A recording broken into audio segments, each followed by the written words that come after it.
July 28, 1914, the day in which the world was plunged into chaos. After the assassination of the Austro-Hungarian Archduke Franz Ferdinand by the hands of the Serbian terrorist group called the Black Hand, Europe was plunged into one of its most bloodiest wars in all of history. World War I, a war said to end all wars. But in reality, it ended nothing.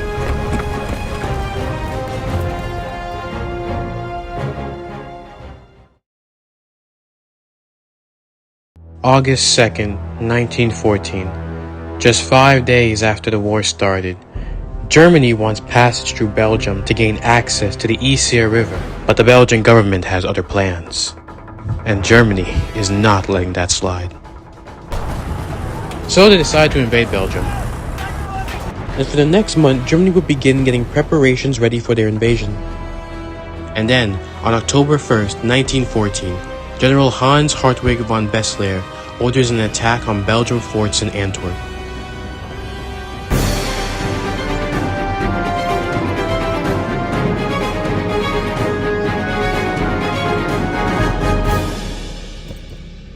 Hi, I'm Glenford, and today on Wartime News, we'll be taking a look at the results of the German attack on Belgian forts in Antwerp. And let me just say, people, these results are not looking good at all. I mean, the Germans absolutely destroyed the Belgians. I mean, oh my God! I have not seen a worse loss since the Giants lost 40-0 back in 2023. I mean, this is just disrespectful at this rate. Honestly, I don't even know how they let this happen. Because me personally, I would not let all my forts get destroyed. They had like roughly, let's say, 8 to 10 forts. All got destroyed with a few remaining intact. But let's just be honest, this was a devastating loss for the Belgians. How they're going to recover from this next season, I don't know. But let's find out. October 10th, 1914. After holding out for over a week, the Belgians begin to lose ground to the advancing German forces and are forced to retreat from Antwerp to their final line of defense. Lying in wait just west from Antwerp are the Belgians' French allies. Here they have dug in and made a border stretching between both France and Belgium, starting at the Yser River. Later on, this border would be called the Yser Front and would be the battleground for many important battles in World War I. While making their way to the Yser Front, after just retreating from Antwerp, the Belgians decide to make a tactical play of dividing up their forces. This is so that they can cover more ground along the front, as well as provide the French with more support. This absolutely epic French and Belgium duo would stick together all the way until the end of the war. And this duo would go on to experience some of the most bloodiest and gruesome battles of all of World War I, such as the Slaughterhouse in Verdun and the 5 battles for the Ypres.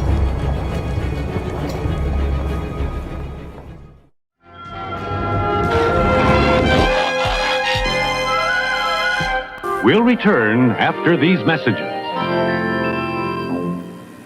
And now, the Hub Carolers. Bum da dee da, Da da da da da, Da da da. la la la la, dee dee dum bum, ba da da da da. la la la. Ba-dum bum ba da dum dum. I've been da dee da ba da dum bum dee, but that's all I get the way. Aye. There's no place like Hub for the holidays. This is beneath me. Season's greetings from your friends at the Hub. Happy holidays! Scarface. In the 1920s, the United States was reeling under the impact of prohibition. The sale of whiskey, wine, and beer was prohibited by law, but there were many willing to break that law. Gangsters took over. Crime flourished. Mobs fought each other for prime territories. There's no use arguing with this joint. Ziegler runs it himself. Step on it. And blood flowed in the streets.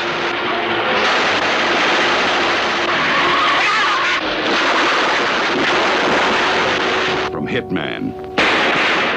That was a fine job, Tony. Remember, that's only chicken feed. You stepped into big company. To gang boss. This is the story of Scarface Tony Carmonte, his lust for power, for fancy women. Don't work too hard. I just finish up tonight. Now I play a while.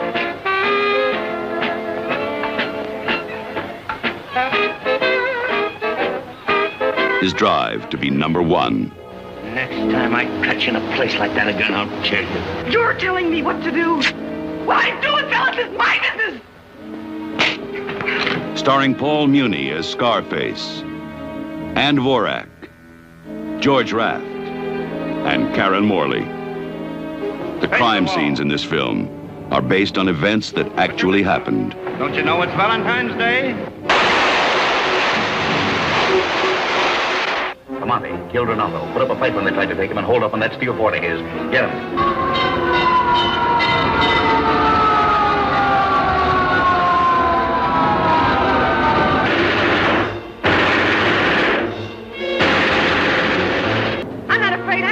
That's the way to talk. You're not afraid, huh? Come on, which door?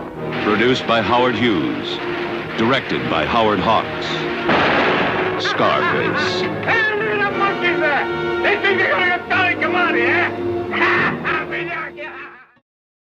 Whirlybirds, the biggest, most spectacular helicopters ever made. Big? You bet. Remco's giant Whirlybird is over 2 feet long, motorized to taxi anywhere. Fly them from battlefield to battlefield. Those powerful motor-driven Whirlybird engines have blades over 1.5 feet in diameter. The Whirlybird swoops from the sky into daring rescue action. Down, down goes the motor-driven chain and hook. And up comes the tank on its rescue sling, saved from battle danger. And that's not all. Every giant Remco Whirlybird has a cargo hold and comes complete with an army of 25 troops, cannon, truck, jeep, and even a tank. Stage spectacular battles, make daring rescues. Want to be the biggest hero in your neighborhood? Be the first to get the new Remco Giant Whirlybird, only $9.98. Remember, every boy wants a Remco toy, and so do girls.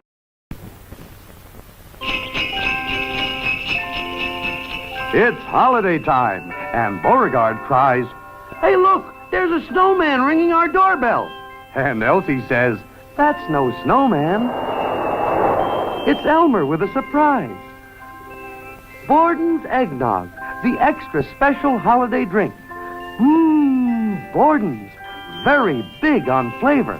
Wow, Borden's eggnog. Now we can have a party.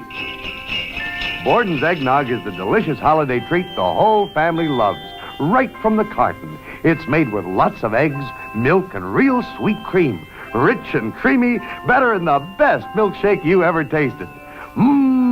Borden's, very big on flavor. This is the only time of year you can get it, so ask Mom for Borden's Eggnog today. So by Borden's, Borden's, very big on flavor.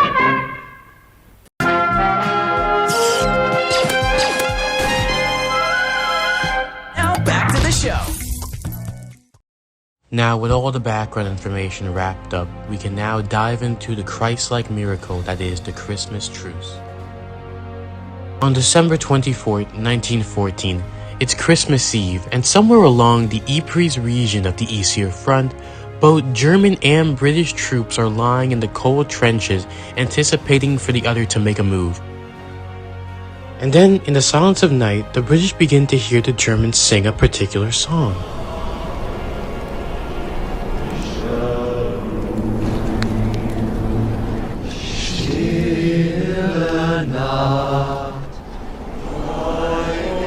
Once the British then recognized the song as Silent Night, Holy Night, they then joined in with the Germans. But the cool thing about this whole ordeal is that they both spoke different languages, yet were still able to connect with each other.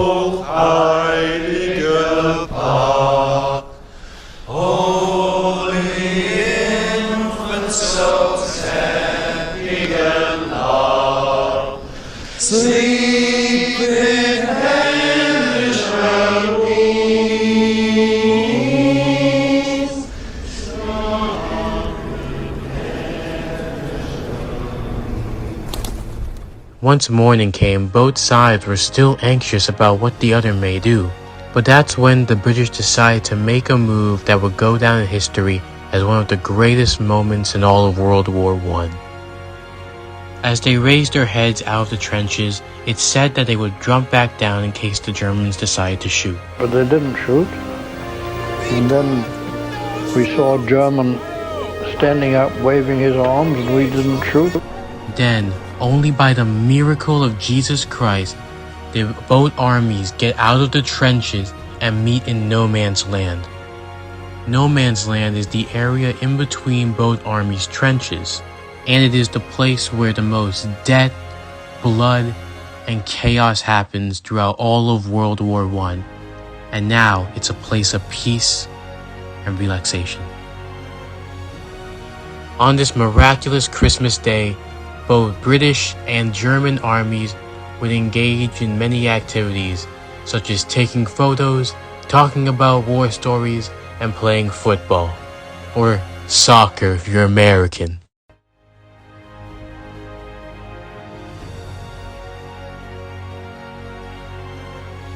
One of the lesser-known reasons as to why the Christmas Truce is such an important event in history is because the Pope at the time of the war suggested that there be a truce on Christmas Day. However, the leaders on both sides absolutely rejected it. Yet even though they rejected, through the miracle of God, the truce still happened. And it wasn't just in this one area. Throughout the lands where there was fighting, there were other Christmas miracles taking place as well. Not just with the British and the Germans, the French and the Germans, and other armies. To be quite honest, there were so many different Christmas miracles that went on this same day that it's impossible to recount all of them. Something not too many people focus on is that Christmas is meant to be a day to glorify God and peace on earth and bring goodwill to men. And that's exactly what this Christmas truce did. I mean, if we were to really look at it, why didn't they have this truce on Christmas Eve or Thanksgiving? Why this day specifically? It's through the miracle of God that this truce happened. And yes, even though the aftermath of this is a very sad one, we still have to look at the gift that God gave us and gave those people. Because they could have been fighting, they could have fought, they could have been killing each other on Christmas Day, but they chose not to. They went against what their leaders said, with the risk of being court-martialed for that, and chose to come together as good-willed men and show peace on earth. Thank you for watching.